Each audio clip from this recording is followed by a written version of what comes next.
பார்க்க போகிற சமையல் ஒரு அருமையான ரொம்ப சிம்பிளாக பண்ணக்கூடிய ஒரு வெண்டைக்காய் மசாலா எப்படி செய்யலாங்கிறத பார்க்கலாம்.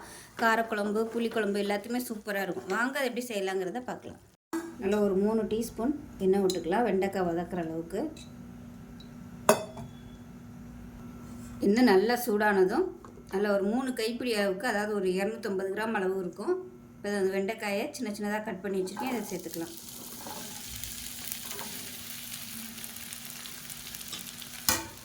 இப்போ இதை நல்லா வதக்கி எடுக்கணும்.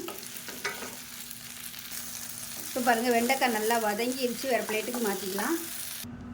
இப்போ ஒரு பவுலில் 1 கப் அளவுக்கு நல்லா கெட்டியான தயிர் எடுத்திருக்கேன். 1 டேபிள் ஸ்பூன் அளவுக்கு இஞ்சி பூண்டு பேஸ்ட் வந்து போட்டுக்கலாம். இதோட மிக்ஸ் பண்ணிக்கலாம். நல்லா கெட்டி இல்லாமல் நல்லா அடித்து வச்சுக்கோங்க. அது தனியாக இருக்கட்டும். இப்போ தேவையான அளவுக்கு எண்ணெய் சேர்த்துக்கலாம். எண்ணெய் சூடானு 1 டீஸ்பூன் கடுகு சேர்த்துக்கலாம். 1 டீஸ்பூன் சீரகம் சேர்த்துக்கலாம். கருவேப்பிலை சேர்த்துக்கலாம்.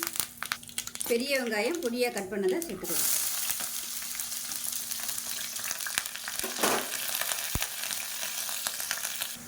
தேவையான அளவுக்கு உப்பு சேர்த்துக்கலாம். இப்போ இதில் இடித்த பச்சை மிளகாயை சேர்த்துக்கலாம். அதாவது மிக்சியில் போட்டு அரைச்சி வச்சுருக்கேன். ஒரு 6லேருந்து 7 பச்சை மிளகாய் காரத்துக்கு தகுந்த மாதிரி சேர்த்துக்கோங்க. இப்போ இதையும் வதக்கி வச்சுக்கலாம். பச்சை மிளகாயை சேர்த்து நல்லா வதக்கியாச்சு. இப்போ இதில் நல்லா ஒரு 3/4 டேபிள் ஸ்பூன் அளவுக்கு மிளகாத்தூள் சேர்த்துக்கலாம்.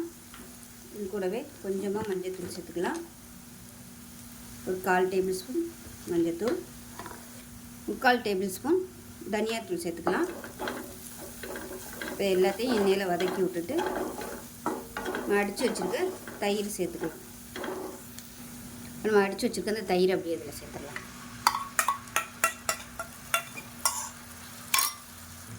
இப்போ கொஞ்சமாக தண்ணி சேர்த்துக்கலாம். இப்போ அடுப்பு நல்லா மீடியத்தில் வச்சுட்டு அந்த தயிர்லேருந்து அப்படியே எண்ணெய் வந்து பிரிஞ்சு வரணும். அந்த அளவுக்கு நல்லா வேகட்டும்.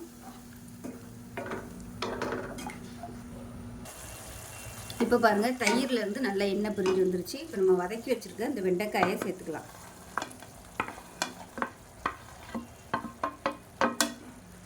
இந்த வதக்கையில் வெண்டைக்காயில் கொஞ்சம் மிளகாத்தூள், மஞ்சள்தூள், உப்பு கொஞ்சம் போட்டு வதக்கி எடுத்துக்கோங்க. இதை நல்லா பரட்டி விட்டுக்கலாம். ஒரு 2 நிமிஷம் அப்படியே இருக்கட்டும்.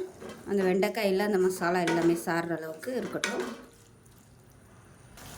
இப்போ பாருங்கள், எண்ணெயெல்லாம் கசிஞ்சு சூப்பராக வந்துருச்சு. பாருங்கள், வெண்டைக்காயும் நல்லா சாஃப்டாகிருச்சு. அந்த மசாலா எல்லாமே ஊறவும் நல்லா சாஃப்டாக வந்துருச்சு.